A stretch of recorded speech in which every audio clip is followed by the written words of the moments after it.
नमस्कार, सिटी हलचल में आप सभी का स्वागत है। मैं हूं अमित रोशन और सबसे पहले हम बात करते हैं पंजाब के नए बने अध्यक्ष नवजोत सिंह सिद्धू की ताजपोशी की। चंडीगढ़ में कार्यक्रम आयोजित हुआ। पंजाब कांग्रेस भवन में कार्यक्रम में नेता, मंत्री, विधायक, यहां तक कि कार्यकर्ता भी उमड़ पड़े। नवजोत सिंह सिद्धू को पंजाब प्रदेशाध्यक्ष के तौर पर कार्यभार संभाला गया और उम्मीद जताई गई कि नवजोत सिंह सिद्धू के कार्यभार संभालने के बाद पंजाब में कांग्रेस मजबूती के साथ उभरेगी। नवजोत सिंह सिद्धू शुक्रवार को विधिवत कांग्रेस पंजाब की कमान संभाल चुके हैं। मंच पर नवजोत सिंह सिद्धू कैप्टन अमरिंदर सिंह के साथ बैठे, साथ ही पंजाब कांग्रेस प्रभारी भी मौजूद रहे। मंच से कैप्टन अमरिंदर सिंह ने नवजोत सिंह सिद्धू को बधाई दी और सिद्धू परिवार के साथ अपने संबंधों के बारे में बताया। वहीं सिद्धू भी सरकार पर आक्रामक दिखे। कहा कि पंजाब का व्यक्ति बेअदबी मामले में न्याय चाहता है, नशा तस्करों पर कार्रवाई चाहता है। साथ ही उन्होंने महंगी बिजली खरीदने का मुद्दा भी उठाया। कहा कि वह हाईकमान द्वारा तय 18 मसलों को उठाएंगे। इससे पहले कैप्टन अमरिंदर सिंह ने कहा कि अब पंजाब कांग्रेस को सिद्धू को चलानी है। कैप्टन ने सुनील जाखड़ की तारीफ की। कहा कि जाखड़ जी ने पंजाब कांग्रेस के लिए बहुत कुछ किया।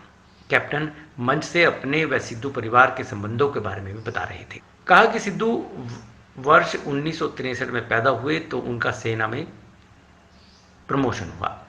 वह भारत चीन बॉर्डर पर थे। उनकी उम्र में इतना फर्क है। कैप्टन ने कहा कि इंदिरा गांधी 1960 में उनकी मां को लोकसभा के चुनाव में जितवा कर ले गई। वर्ष 1970 में जब उन्होंने फौज छोड़ी तो मां ने कहा कि राजनीति में आ जाओ। अमरिंदर ने कहा कि वह दोनों एक साथ चलकर पंजाब में कांग्रेस को और मजबूत करेंगे। इसके साथ ही कैप्टन ने कहा कि पंजाब का मसला सिर्फ एक नहीं है। पंजाब की सीमा पाकिस्तान से लगती है। पाकिस्तान रोज हथियार व ड्रग्स बेच रहा है, जो शांति व्यवस्था के लिए खतरा है।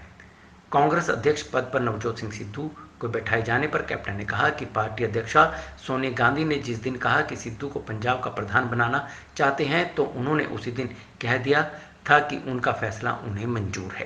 पहली गल तो मैं जी गल कहना चाहना है कि जाखड़ साहब और मैं बहुत साल 4 साल असी इकट्ठे रहे हैं। जिन्ना इन्होंने प्यार दिता मैनू, मेरी कोशिश हर वेले रही कि जैसे कबीर को प्यार दिने वही प्यार दिता मैं उन्होंने, और इन्होंने कदे भी ना नहीं की किसी गल। मेरे तो कह रहे हैं कि मैं ना नहीं की, असल मैं इन्होंने कह रहा पूरी कोशिश इन्होंने की। समय लंघ जाता है, लोगों की आशावां बढ़दियां ने, तो फिर थोड़ी देर बाद लोग कहने लग जाते हैं कि किसी ने कुछ नहीं किया, किसी ने कुछ नहीं किया। लेकिन मैं तुहानूं दस सकना जिन्हें इन्होंने किया है और जो प्राप्त पंजाब दे विच प्राप्तियां हुई ने, कोई हुकूमत नहीं पहला उठ के कह सकती कि असीं कीता सी। चाहे अज मैं बलबीर जी को देख रहा सामने बैठे, कोविड का मसला ये, और सोनी साहब कितने हो तुसीं बैठे। सोनी साहब ने मैडिकल एजुकेशन वालों, इन्होंने हैल्थ वालों जिस तरीके नाल साडी कोविड की जंग लड़ी, मेरा ख्याल पंजाब नंबर 1 ते इस काम च आया है। साडे लोग काफी इस बीमारी के विच मरे, 16,000 के करीब पंजाबी मरे ने इस बीमारी च। लेकिन इन्होंने दिन रात ये दोनों ने अपने काम किए ने और असी सारे शुक्रगुजार हैं। इस वेले 56 साढ़े नवे केस आए ने और सिर्फ 2 मौतां हुई हैं, जिथे 300 400 मौतां डेली होंदियां सी। और वाहिगुरू करे तीसरा फेरा जिहड़ा कहंदे ने कोविड का वो ना आवे साडे। लेकिन असी तैयारी पूरी कर रहे हैं, ये कर रहे हैं और मैडिकल एजुकेशन कर रहे हैं ताकि यह काम अगे ना हो। ये तो पहला सामना सानू करना पिया। कानून दे विच ये सारे चलान पेश हो गए। अखीरला जिहड़ा चलान सी और इन्होंने हाई कोर्ट को स्टेट ने ले लेता सी, वो असीं खत्म करा के परसों ओहदा चलान भी पेश करवा दिता। ये समय लगता है, लेकिन मैं एक वादा किया सी पंजाब नाल कि असीं कहे जी गल किसी नूं असीं छड्डनी नहीं। जिथे जिथे गल्लां कीतियां ने इन्होंने की कोशिश। बरगाड़ी का मसला इन्होंने CBI नूं दे के भेजता और CBI उत्थे इन्वेस्टिगेशन भी नहीं करनी थी, रखी बैठी सी। उस सुप्रीम कोर्ट तक जाके असीं वापस लेके आए उस केस को और हुण उत्थे सारे चलान पेश हो। तो जदों लोग ये खेडा खेडते हैं ना, अंत विच लोगों ने इन्हों पछाण लिता है। और तुसीं देखना अगले चोण कित्थे होगा, जिथे बादल रहना, कित्थे मजीठा रहना, कोई भी नहीं रहना, बिल्कुल खत्म हो जाना है। तो ये गल्लां एक ये ने।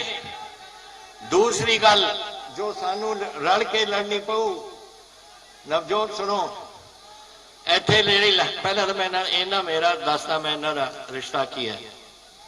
रिश्ता इन्हां दा ये है कि 1963 दे विच इन्हां दा जन्म होया और 1963 में मेरा IMA तो कमीशन होया और मैं चीन के बॉर्डर पर पहुंचा सी। इन्ना फर्क है साडा। और फिर इन्हां दे पिताजी और मेरे माता जी इकट्ठे रहे। वो 1900 अपने DCC के प्रधान से पटियाले दे, और इन्हां दे पिताजी उन्होंने एक उदों इको जनरल सैकटरी होंदा सी, एक जनरल सैकटरी से पटियाले दे DCC दे।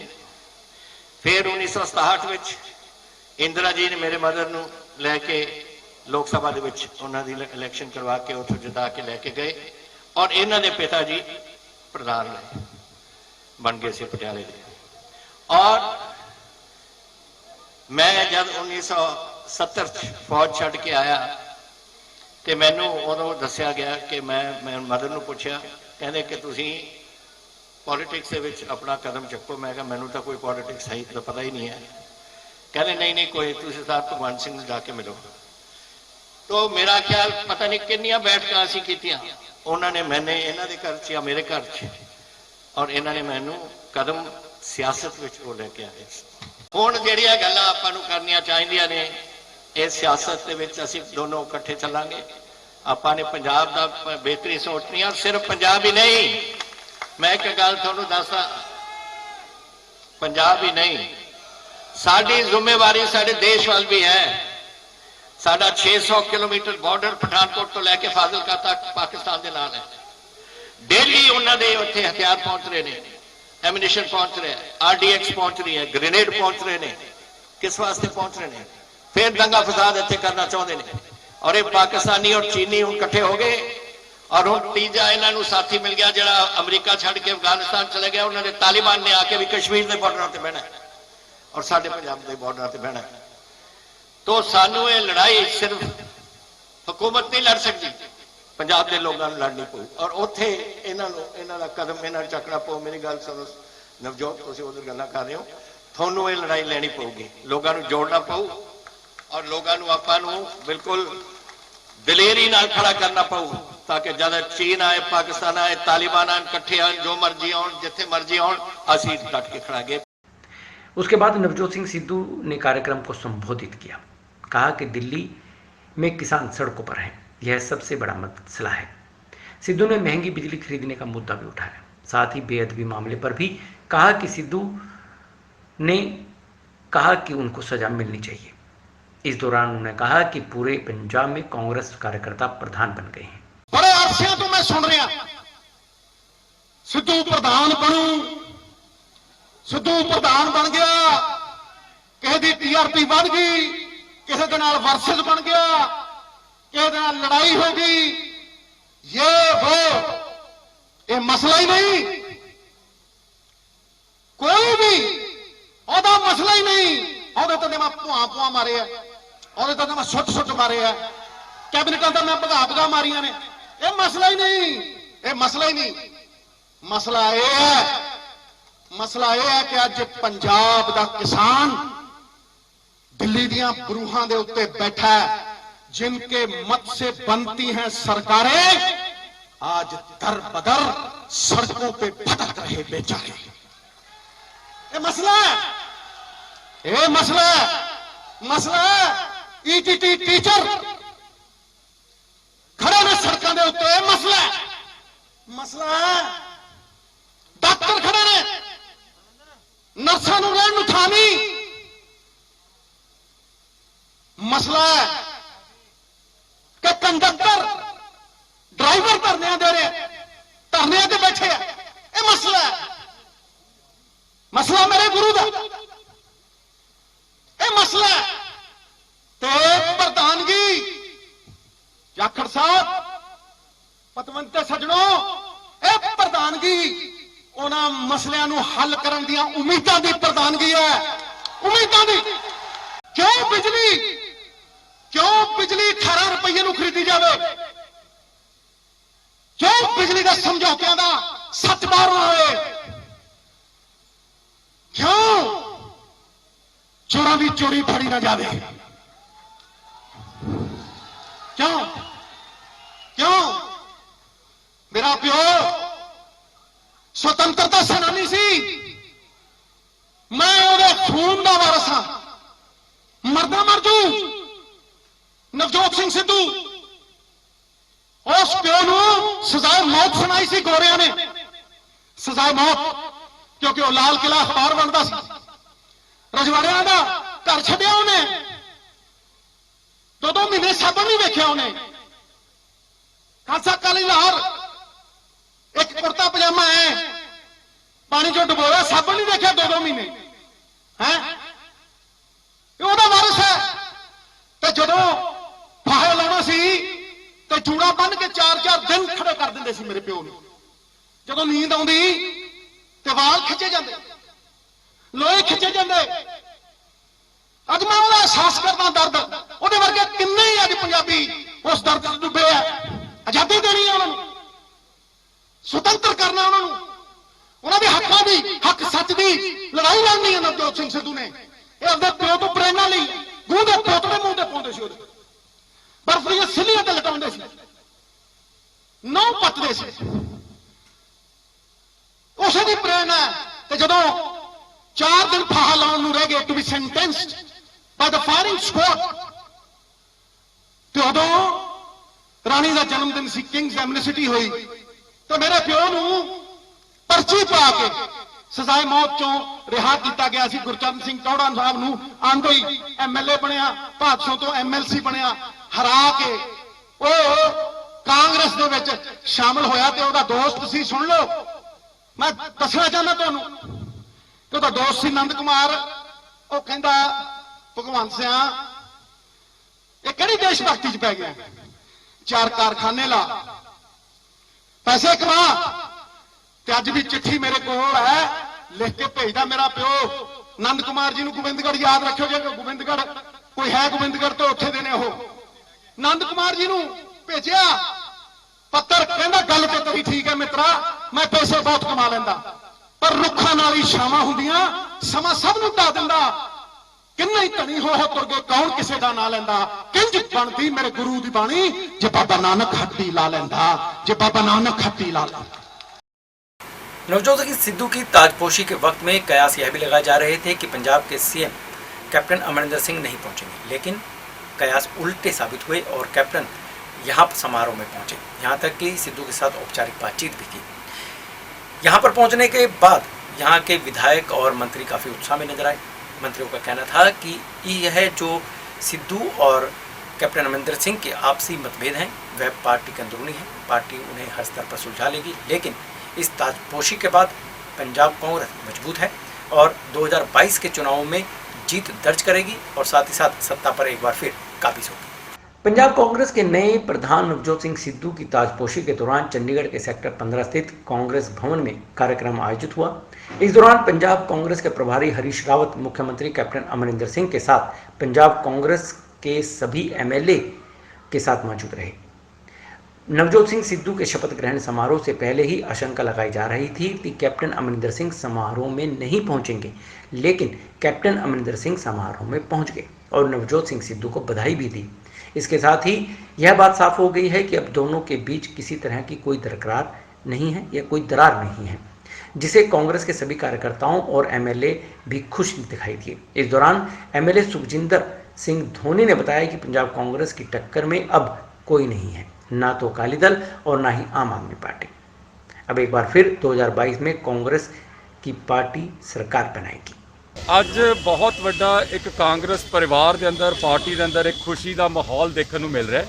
ਬੜੀ ਵੱਡੀ ਖੁਸ਼ੀ ਅੱਜ ਕਾਂਗਰਸ ਪਾਰਟੀ ਦੇ ਸਾਰੇ ਲੀਡਰ ਸਾਹਿਬਾਨਾਂ, ਸਾਡੇ ਸਾਰੀ ਜਿਹੜੀ ਜਿੰਦ ਜਾਨ ਹੈ, ਸਾਡੇ ਕਾਰਜਕਰਤਾ ਸਾਹਿਬਾਨ, ਅੱਜ ਉਹਨਾਂ ਦੇ ਵਿੱਚ ਇੱਕ ਬੜੀ ਵੱਡੀ ਖੁਸ਼ੀ ਦੀ ਲਹਿਰ ਔਰ ਵਰਕਰ ਬੜਾ ਉਤਸ਼ਾਹਿਤ ਹੈ ਔਰ ਇਹ ਸੰਕੇਤ ਭੇਜ ਰਹੀ ਹੈ ਕੁਦਰਤ ਕਿ ਆਉਣ ਵਾਲੀ ਲੜਾਈ ਦੇ ਵਾਸਤੇ ਕਾਂਗਰਸ ਪਾਰਟੀ ਦਾ ਵਰਕਰ ਔਰ ਕਾਂਗਰਸ ਪਾਰਟੀ ਪੂਰੀ ਤਰ੍ਹਾਂ ਦੇ ਨਾਲ ਤਿਆਰ ਹੈ ਔਰ ਪੰਜਾਬ ਦੇ ਲੋਕਾਂ ਦਾ ਅਸੀਂ ਜਲਦ ਆਸ਼ੀਰਵਾਦ ਪ੍ਰਾਪਤ ਕਰਕੇ ਮੁੜ ਦੁਬਾਰਾ ਸਰਕਾਰ ਪੰਜਾਬ 'ਚ ਕਾਂਗਰਸ ਦੀ ਬਣਾਵਾਂਗੇ। सर, ये जो 5 लोगों का आपका पैनल बनाया गया है, क्या किस तरीके का आपका प्लान है? आगे विधानसभा चुनाव भी आने वाले हैं, किस तरीके से आगे फ्यूचर देखते हैं आप उस चीज़ को? जल्दी ही जो चुनाव आ रहा है, पांचों लोग और तमाम पार्टी के सीनियर नेतागण, हमारे इंचार्ज और जो भी दिल्ली हाईकमांड से इंस्ट्रक्शंस होगी उनको फॉलो किया जाएगा और आने वाले दिनों के अंदर हम जल्दी ही बैठक करके इसके ऊपर एक स्ट्रेटजी बनाएंगे और उस स्ट्रेटजी के ऊपर फोकस करके उसके ऊपर काम करेंगे। क्यों पड़े हो चक्कर में, कोई नहीं है टक्कर में। ना तो आज श्रोमणी अकाली दल जो अपनी सियासी ज़मीन है जो वो आज खो चुका है, और जहाँ तक केजरीवाल का सवाल है तो उनकी जेब के अंदर 2 ज़ुबानें हैं। एक ज़ुबान जब वो पंजाब की धरती में आते हैं तो और होती है, जब वो दिल्ली की धरती पे पहुँच जाते हैं तो ज़ुबान दूसरी होती है। इसलिए कह रहा हूँ कि चाहे वो SYL का मुद्दा होता है पंजाब के पानियों का, तो वो पंजाब के अंदर और बात करते हैं, और जब वो वापस पहुँच जाते हैं हरियाणा और दिल्ली के अंदर तो ज़ुबान जो है बदल जाती है। तो ऐसा व्यक्ति जो पंजाब के अंदर आकर के बिजली संकट के ऊपर कुछ और बोलता है, जब दिल्ली चला जाता है तो सुप्रीम कोर्ट के अंदर जाकर के पंजाब के लोगों को बड़े संकट में डालने की बात करता है। तो ऐसे आदमी की ज़ुबान पर कोई पंजाबी हमारा नहीं विश्वास कर सकता, जिसकी जेब के अंदर 2 ज़ुबानें हैं, उसके ऊपर विश्वास नहीं किया जा सकता। और आने वाले समय के अंदर 2022 के अंदर पंजाब के लोग इनको बड़ी अच्छी तरह से शीशा दिखाने का काम करेंगे, ऐसा मेरा मानना है। Punjab state social welfare board के चेयरमैन गुरशरण कौर रंधावा ने भी कहा कि वह बहुत खुश हैं, और यह खुशी की बात है भी कि पंजाब में अब कांग्रेसी एकजुट हैं और अब किसी भी तरह के मतभेद नहीं हैं, और इस बार वर्ष 2022 में कांग्रेसी अपनी सरकार एक बार फिर बनाएंगे। बहुत अच्छी गल है जी, खुशी की गल है। अज सिद्धू साहब ने प्रधानगी की शपथ ले ली है, तो एक जरूर मैं इस गल की आस रखती हाँ कि आने वाली जी साडी मिशन 22 हैगा वो असीं जरूर फतेह करांगे, और इकट्ठे होके साडी सारी पार्टी एकजुट है, इकट्ठे होके जोर लावांगे कि कांग्रेस पार्टी की जी सरकार है आउंदी 22 च भी बनी। बिल्कुल जी, कोई मतभेद नहीं। तुसीं भी देखिया ही अज स्टेज ते इकट्ठे सी, उन्होंने भी सानू सारिਆਂ ਨੂੰ वर्कर्स ਨੂੰ भी ये कहा कि जोर ला के प्रधान जी का साथ दिओ ते आपां इकट्ठे होके 22 ਦੇ ਵਿੱਚ सरकार बनाई। मैडम 2022 ਦੇ ਵਿੱਚ ਤੁਹਾਨੂੰ ਲੱਗਦਾ ਹੈ ਕਿ ਕਾਂਗਰਸ ਇੱਕ ਵਾਰੀ ਫੇਰ ਦੁਬਾਰਾ ਸੱਤਾ 'ਚ ਆਏਗੀ? बिल्कुल कांग्रेस ही आऊगी जी, होर तो कोई पार्टी है ही नहीं, सानू तो नज़र आती नहीं। जो कांग्रेस ने साडे मानयोग मुख मंत्री साहब ने 4.5 सालों के विच काम कीते हैं, कामां दी बदौलत असीं दोबारा फेर आऊँ। पंजाब कांग्रेस प्रदेश अध्यक्ष की ताजपोशी चल रही थी और कोरोना प्रोटोकॉल की जमकर धज्जियां भी उड़ रही थी। ना तो किसी ने मास्क पहना और ना ही 2 गज की दूरी किसी को नजर आई। सैनिटाइजर की तो बात ही छोड़ दी थी। हैरानी की बात तो यह है कि यहाँ पर चंडीगढ़ पुलिस की सुरक्षा व्यवस्था थी। चंडीगढ़ पुलिस शायद यहाँ पर कोरोना प्रोटोकॉल की धज्जियां उड़ते हुए अपनी आंखों से देखती रही और मूक दर्शक बनकर देखती रही। यहाँ तक कि चंडीगढ़ पुलिस यहाँ पर किसी का चालान काटने की हिम्मत नहीं कर सकी और इन्हीं लोगों की सुरक्षा में जुटी रही। चंडीगढ़ के सेक्टर 15 पंजाब कांग्रेस भवन में नवजोत सिंह सिद्धू की ताजपोशी हुई। उन्हें पंजाब का प्रधान बनाया गया, लेकिन इस दौरान कोरोना के सारे नियमों की धज्जियां उड़ती हुई नजर आई। चंडीगढ़ पुलिस मूक दर्शक बनकर देखती रही।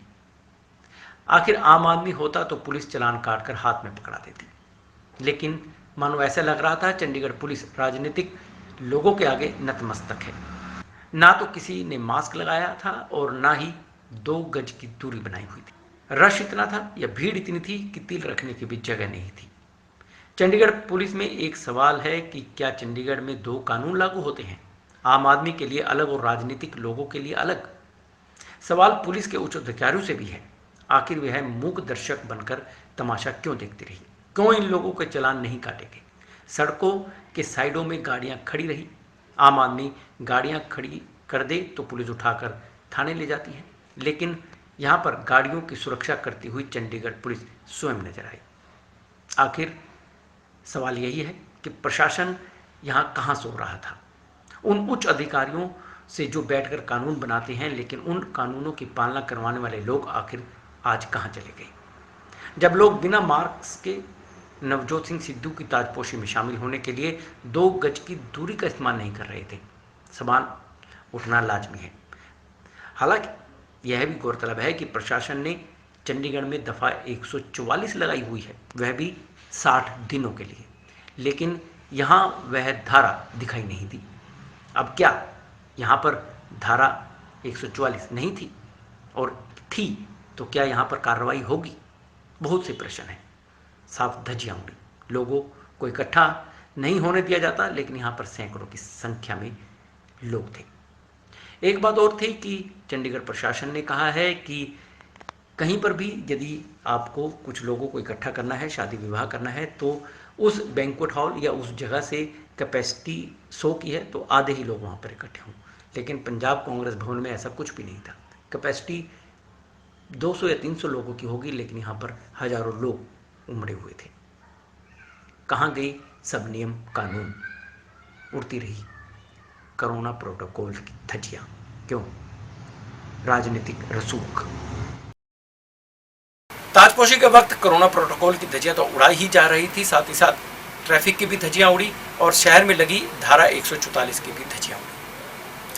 चंडीगढ़ प्रशासन द्वारा शहर भर में 144 धारा लगाई गई है। 5 लोगों से ज़्यादा लोग इकट्ठे नहीं हो सकते हैं, लेकिन यहाँ पर शायद यह धारा बेमायने साबित हुई। चंडीगढ़ पुलिस की आंखों के सामने ट्रैफिक के लिए गाड़ियां नो पार्किंग में खड़ी होती रही, सड़कों पर खड़ी होती रही, लेकिन किसी का चालान नहीं कटा, किसी गाड़ी को टो नहीं किया गया, बल्कि चंडीगढ़ पुलिस इन्हीं गाड़ियों की सुरक्षा में जुटी रही। लोगों को परेशानियां आती रही, लेकिन चंडीगढ़ पुलिस यहाँ ताजपोशी समारोह में व्यस्त रही, व्यवस्था बनाने में जुटी रही। शहर में वीआईपी कल्चर देखने को मिला। आम लोगों के लिए 144 धारा लगाई गई, शायद नेताओं के लिए नहीं। ऐसा ही मंजर कुछ चंडीगढ़ में शुक्रवार को देखने को मिला। मौका था चंडीगढ़ के सेक्टर 15 स्थित पंजाब प्रदेश कांग्रेस भवन में कांग्रेस के नए प्रधान नवजोत सिंह सिद्धू की ताजपोशी का। लेकिन इस ताजपोशी में आम लोगों को बहुत परेशानियों का सामना करना पड़ा। चंडीगढ़ के सेक्टर 17 स्थित मटका चौक से लेकर पीजीआई तक की आवाजाही आम लोगों के लिए बंद कर दी गई। यहाँ पुलिस द्वारा बैरिकेड लगाकर ट्रैफिक को डाइवर्ट किया गया। जो लोग सेक्टर 16 के अस्पताल में या पीजीआई में जाना चाहते थे परेशान हो गए। इसके साथ ही सेक्टर 24 से आगे जाते हुए सेक्टर 15 और 16 के लाइट पॉइंट पर भी बैरिकेडिंग लगाकर चंडीगढ़ पुलिस ने रास्ता बंद कर दिया, ताकि लोग परेशान और होते रहें। यहां तक कि चंडीगढ़ की सड़कों पर पंजाब कांग्रेस के कार्यकर्ताओं ने अपनी गाड़ियां पार्क की हुई थी। चंडीगढ़ में अमूमन देखने को यही मिलता है कि यदि कहीं पर गलत तरीके से पार्किंग की जाए तो चंडीगढ़ पुलिस पहुंच जाती है और चालान हाथ में थमा देती है, या फिर गाड़ी को टो करके ले जाती है। लेकिन यहाँ पर कुछ ऐसा देखने को नहीं मिला, बल्कि इन गाड़ियों की रक्षा में स्वयं चंडीगढ़ पुलिस तैनात थी। गलत पार्किंग में खड़ी थी, सड़कों पर गाड़ियाँ खड़ी थी और चंडीगढ़ पुलिस इनकी पहरेदारी कर रही थी। और एक दूसरा रूप यह भी था कि सेक्टर 15 की मेन मार्केट में बसों को खड़ा किया गया जिनमें कार्यकर्ता आए थे, लेकिन ट्रैफिक पुलिस यहाँ पे नहीं जागी। यहाँ भी इन बसों का चालान नहीं किया गया, ना ही इन्हें यहाँ से हटाया गया, जिसके कारण यहाँ से गुजरने वाले लोगों को काफ़ी परेशानियों का सामना करना पड़ा। इस कारण लोगों में रोष भी देखने को मिला। लोगों का कहना था कि चंडीगढ़ में दोहरी तरह की नीति अपनाई जा रही है। चंडीगढ़ शहर में एक तरफ दफ़ा 144 लगाई गई है, दूसरी तरफ इस तरह का माहौल है। क्या यह धारा किसानों ने लगाई है या सिर्फ किसानों के लिए है, या शांतिपूर्वक अपना प्रदर्शन कर रहे राजनेताओं के लिए यह धारा नहीं है, या ऐसे फंक्शनों के लिए यह धारा नहीं है जहां पर सैकड़ों की तादाद में लोग इकट्ठे हो रहे हैं, कोरोना की धज्जियां उड़ाई जा रही हैं, कोरोना प्रोटोकॉल नहीं माना जा रहा है और चंडीगढ़ पुलिस उनकी रक्षा में लगी हुई है। तो यह दोहरा मापदंड क्यों हो रहा है? देखो जी, मैं ये गल कहांगा कि चंडीगढ़ वर्गे शहर दे विच ना दोहरी तरह का मापदंड चल रहा है, दोहरा मापदंड जिन्हों मैं कहांगा। मैं इस करके कह रहा क्योंकि कुछ दिन पहला इत्थों दे चंडीगढ़ प्रशासन ने दफा 44 लगाई है शहर दे विच। कि ये चंडीगढ़ प्रशासन उसनूं भुल गया है कि वो दफा 44 सिर्फ चंडीगढ़ दे विच जिहड़े किसान प्रोटेस्ट कर रहे हैं उन्हां दे लई आ, कि इन्हां लोकां दे लई नहीं जिहड़े सियासी लीडर अज इत्थे आके अपना प्रचार कर रहे हैं। कि इन्हां लोकां दे वास्ते छूट है। पीजीआई वाला रोड 11 सैक्टर ते 15 सैक्टर वाला रोड विच वाला रोड मटका चौक तो लेके पीजीआई चौक तक बंद किया होया है। कि अज एंबूलेंसां नूं छुट्टी हो गई, कि अज उरे मरीजां ने नहीं आउणा। जिदन चंडीगढ़ दे विच कोई रैली होनी सी उस दिन इन्हां नूं दिखदा सी कि पीजीआई दे विच मरीजां ने आउणा, एंबूलेंसां ने आउणा। कि ये अज भुल चुके ने अपने ही बनाए हुए कानून नूं, अज ये तोड़ रहे ने। चंडीगढ़ प्रशासन तोड़ रहा है कि चंडीगढ़ प्रशासन दे उत्ते अज केस नहीं होना चाहिए, कि इन्हां लीडरां दे उत्ते अज चंडीगढ़ प्रशासन या चंडीगढ़ पुलिस प्रशासन केस करूगा। ਕਿ ਸਿਰਫ ਔਰ ਸਿਰਫ ਕਿਸਾਨਾਂ ਦੇ ਲਈ ਇਹ ਰੂਲ ਬਣਿਆ ਜਾਂ ਚੰਡੀਗੜ੍ਹ ਦੇ ਮਾਰਕੀਟਾਂ ਦੇ ਵਿੱਚ ਜੇ ਲਾਈਨ ਤੋਂ ਬਾਹਰ ਗੱਡੀ ਖੜੀ ਹੋ ਜੇ ਤਾਂ ਚੰਡੀਗੜ੍ਹ ਪੁਲਿਸ ਦੀ ਟ੍ਰੈਫਿਕ ਪੁਲਿਸ ਉਸੇ ਵਕਤ ਚੱਕਣ ਵਾਸਤੇ ਆ ਜਾਂਦੀ ਆ। ਅੱਜ ਯੂਨੀਵਰਸਿਟੀ ਵਾਲੀ ਰੋਡ ਦੇਖੀ ਜਾਵੇ, ਪੀਜੀਆਈ ਵਾਲਾ ਰੋਡ ਦੇਖਿਆ ਜਾਵੇ, ਇਸ ਰੋਡ ਦੇ ਉੱਤੇ ਸ਼ਰੇਆਮ ਗੱਡੀਆਂ ਖੜੀਆਂ ਕਿ ਅੱਜ ਇਹਨਾਂ ਦੀਆਂ ਗੱਡੀਆਂ ਚੱਕੀਆਂ ਨਹੀਂ ਜਾਣੀਆਂ ਚਾਹੀਦੀਆਂ। ਇਹ ਚੰਡੀਗੜ੍ਹ ਪ੍ਰਸ਼ਾਸਨ ਕਿਉਂ ਇੱਥੇ ਇਸ ਤਰ੍ਹਾਂ ਦਾ ਵਿਤਕਰਾ ਕਰਦਾ? ਚੰਡੀਗੜ੍ਹ ਦੇ ਲੋਕਾਂ ਦੇ ਨਾਲ ਕਿਉਂ ਵਿਤਕਰਾ ਕਰਦਾ? ਜੇ ਅੱਜ ਇਹਨਾਂ ਨੇ ਚੰਡੀਗੜ੍ਹ ਪ੍ਰਸ਼ਾਸਨ ਨੇ ਇੱਥੇ ਦਫਾ 44 ਲਗਾਈ ਹੋਈ ਸੀ ਕਿ ਅੱਜ ਦਾ ਪ੍ਰੋਗਰਾਮ ਹੋਣਾ ਚਾਹੀਦਾ ਸੀ, ਇਹ ਬਿਲਕੁਲ ਨਹੀਂ ਹੋਣਾ ਚਾਹੀਦਾ ਸੀ। ਚੰਡੀਗੜ੍ਹ ਪ੍ਰਸ਼ਾਸਨ ਨੂੰ ਖੁੱਲ੍ਹਾ ਚੈਲੰਜ ਆ, ਅਸੀਂ ਵੀ ਆਉਣ ਵਾਲੇ ਸਮੇਂ ਦੇ ਵਿੱਚ ਚੰਡੀਗੜ੍ਹ ਦੇ ਵਿੱਚ ਇਸ ਤਰ੍ਹਾਂ ਦੇ ਇਕੱਠ ਕਰਾਂਗੇ।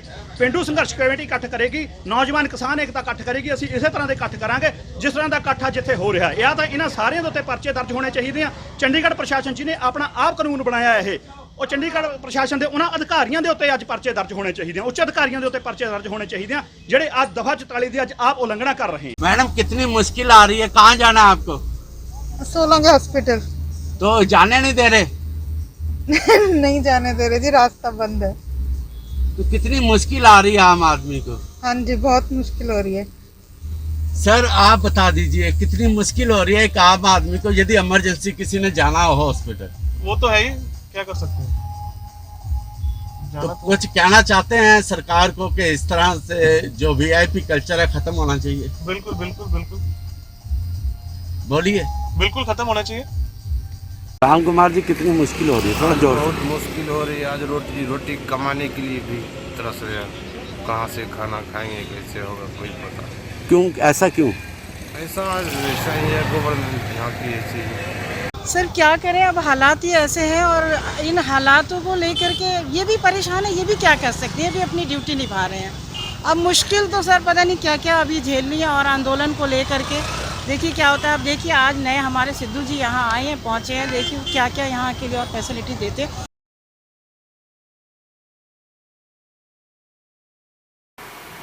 मोहाली में डॉक्टर्स द्वारा प्रदर्शन किया गया, रोष मार्च निकाला गया। डॉक्टर्स का कहना है कि सरकार ने उनका एनपीए कम कर दिया है, 25% से 20% कर दिया है, जिसको लेकर वह लगातार अपनी मांग की हुई है। इसी को लेकर डॉक्टर्स द्वारा रोष मार्च निकाला गया, लेकिन सेक्टर 6 के मैक्स हॉस्पिटल के पास ही इन डॉक्टर्स के रोष को रोक दिया गया। साथ ही साथ पंजाब के सेहत मंत्री बलबीर सिंह सिद्धू ने कहा कि उनकी बातचीत इस मुद्दे पर चल रही है और उम्मीद है कि सरकार इस कटौती को वापस ले लेगी। पंचकूला सेक्टर 16 चौकी का कांग्रेसी पार्षदों द्वारा घेराव किया गया। लोगों ने जमकर नारेबाजी की। इन पार्षदों का कहना था कि उनके क्षेत्र में लगातार नशे का कारोबार बढ़ रहा है और पुलिस हाथ पर हाथ धरे बैठी है, कार्रवाई नहीं कर रही है। इसी को लेकर लोगों में रोष व्याप्त हो गया और लोगों ने चौकी का घेराव किया। पंचकूला के सेक्टर 16 में स्थित पुलिस चौकी के बाहर राजीव कॉलोनी और इंदिरा कॉलोनी के निवासियों द्वारा घेराव किया गया। पंचकूला के वार्ड नंबर 6 और 7 में कांग्रेस के पार्षदों द्वारा लोगों के साथ मिलकर चौकी के बाहर क्षेत्र में बिक रहे नशे के खिलाफ प्रदर्शन किया गया और पुलिस की कार्यप्रणाली पर सवाल खड़े किया गया। पार्षद पंकज ने बताया कि उनके क्षेत्र में नशे का कारोबार धड़ल्ले से चल रहा है, लेकिन पुलिस द्वारा कोई कार्रवाई नहीं की जा रही है। उन्होंने कहा कि पुलिस के आला अधिकारियों को भी इसके लेकर शिकायत दी जा चुकी है, लेकिन इसके बाद कोई कार्रवाई नहीं हुई। नशा अभी भी धड़ल्ले से बिक रहा है। आप सबको पता ही है, मेरे यहाँ वार्ड के अंदर और वार्ड नंबर 7 के अंदर ये नशा कितने ज़्यादा हो रखा है। इसको बिल्कुल ख़त्म करना मेरी मुहिम छेड़ रखी है मैंने, और मैं इसे ख़त्म करके ही मानूंगा। तो पुलिस क्या कार्रवाई नहीं कर रही? पुलिस कोई कार्रवाई नहीं करी। जो पुलिस कार्रवाई करती तो जो हफ्ते पहले यहाँ कॉलोनी में मर्डर हुआ है वो शायद ना होता। मांग यही है कि पुलिस हर रोज़ 10 से 15 जने यहाँ पे कॉलोनी में रेड करे, जिससे यहाँ पे शांति बनी रहे, लोगों को भी डराया ना जाए। यहाँ पे बदमाश भी एक से एक भरे पड़े हैं। पुलिस की कोई रेड नहीं होती। जब भी पुलिस ने रेड करी वो मैंने मौके पे बुला के करी है। पुलिस ने कभी भी कुछ नहीं करा। तो उच्च अधिकारियों से मिले हो आप इसको लेकर? मैं जी यहाँ के इंचार्ज से भी मिला हूँ, SHO साहब से मिला हूँ, कमिश्नर से भी मिला हूँ। इस मामले में थाना प्रभारी सेक्टर 14 राजीव मिगलानी ने कहा कि पुलिस पर लगाए गए आरोप बेबुनियाद हैं। उन्होंने कहा कि पुलिस द्वारा समय समय पर सूचना मिलने पर गश्त की जाती है और नशा बेचने वाले लोगों के खिलाफ कार्रवाई भी की जाती है। उन्होंने कहा कि पुलिस नशा बेचने वालों के खिलाफ सख्ती से काम कर रही है और करती रहेगी। लगाए गए आरोप बिल्कुल बेबुनियाद है। पुलिस अपना कार्य बिल्कुल तत्परता से कर रही है, और ये जो आरोप लगा रहे हैं कि जगह जगह नशा बिक रहा है, इसमें कोई सच्चाई नहीं है। पुलिस अपना प्रॉपर तरीके से गश्त कर रही है और इस तरह का ऐसा कुछ नहीं है कि ओपन कोई चीज़ नशा बिक रहा है। लुके छिपे कोई चीज़ है तो उसके ऊपर प्रॉपर कार्रवाई की जा रही है। इस साल में लगभग हमने 50 मुकदमे लोकल एंड स्पेशल लॉ के दर्ज किए हैं और इस पे क्राइम पे ऊपर पूरा लगभग हर तरीके से कंट्रोल करने की कोशिश की जा रही है। हरियाणा के खेल मंत्री संदीप सिंह ने कष्ट निवारण समिति की बैठक की अध्यक्षता की और यहां पर लोगों को आ रही परेशानियों के संबंध में लोगों को सुना और कई समस्याओं का हल भी मौके पर किया। इस अवसर पर संदीप सिंह ने टोक्यो ओलंपिक्स के लिए खिलाड़ियों को शुभकामनाएं भी दी और पदक जीतने की अपनी शुभकामनाएं भी खिलाड़ियों के साथ बांटी। पंचकुला में शुक्रवार को हरियाणा के खेल मंत्री सरदार संदीप सिंह की अध्यक्षता में जिला कष्ट निवारण समिति की बैठक का आयोजन किया गया। इस बैठक में हरियाणा विधानसभा के अध्यक्ष ज्ञानचंद गुप्ता भी मौजूद रहे। जिला कष्ट निवारण समिति की बैठक में खेल मंत्री सरदार संदीप सिंह ने कार्य में लापरवाही बरतने पर जिला माइनिंग अधिकारी को सस्पेंड करने का आदेश दिए, जबकि डीटीओ पंचकुला को ट्रांसफर करने का आदेश उपायुक्त पंचकुला द्वारा दिए गए। पंचकुला में खेल मंत्री संदीप सिंह की अध्यक्षता में जिला कष्ट निवारण समिति की बैठक हो रही थी। इस बैठक में पंचकुला जिले की जनता की समस्याओं को सुना गया और फिर समस्याओं का समाधान मौके पर ही किया गया। टोटल 13 बड़ी शिकायतें थी और आगे जो हैं 10 जो हैं उसको अगली मीटिंग में दोबारा से किया और उसके ऊपर एक्शन दिया गया है कि उनको किस तरीके से उसको समाधान करना है और 3 केस को फाइल किया है, जिसमें एक ऐसा बड़ा केस था माइनिंग को लेकर जो पिछले मीटिंग के अंदर हमने रिपोर्ट के लिए भी कहा था और क्या क्या ओवरलोडिंग के ऊपर काम चल रहा है। तो उसके जो आरटीओ हैं उनको यहाँ से ट्रांसफ़र के लिए कहा गया है और माइनिंग ऑफिसर को सस्पेंड किया गया। उन्होंने अपनी रिपोर्ट और अपने उसमें बिल्कुल भी कार्रवाई नहीं की और उनकी बहुत सी शिकायतें भी हमारी जो मेंबर्स हैं कष्ट निवारण के गैर सरकारी मेंबर्स हैं उनके द्वारा भी, क्योंकि हर जगह से उनकी रिपोर्ट जो है वो नेगेटिव आ रही थी, तो उनको सस्पेंड किया गया। आरटीओ का नाम क्या होगा? नाम आपको हमारे डीसी साहब आपको बता देंगे, क्योंकि मैं भी चाहता हूं कि हम नाम के बजाय हम ऑफिसर जो है उसको पता लगना चाहिए कि जो जॉब है उसको अच्छे से नहीं करेंगे तो यहाँ पर उनको नहीं रखा जाएगा और उसके ऊपर कानूनी कार्रवाई भी की जाएगी। पूर्व सैनिक मोहिंदर सिंह 58 वर्ष के बाद अपनी जीत दर्ज की है। सेना ने उन्हें नेत्रहीन बताकर निकाल दिया था और उनको कोई सुविधा या फिर सहूलियतें भी नहीं दी जा रही थी। इसी के चलते उन्होंने केस लड़ा। 58 वर्ष के बाद कोर्ट ने उनके पक्ष में फैसला सुनाया। तो ये थी शहर में घटित खबरें जो हमने आपको बताने का प्रयास किया है। ऐसी ही खबरों को जानने के लिए देखते रहिए सिटी हलचल और हमारा चैनल रोशन भव अवश्य सब्सक्राइब कीजिए। इसी पर देखते रहिए सिटी हलचल और इसी में आपको आपके शहर की खबर बताने का हमारा प्रयास रहेगा। और तब तक के लिए मुझे यानी अमित रोशन को पूरी टीम के साथ दीजिए इजाजत और देखते रहिए सिटी हलचल। नमस्कार।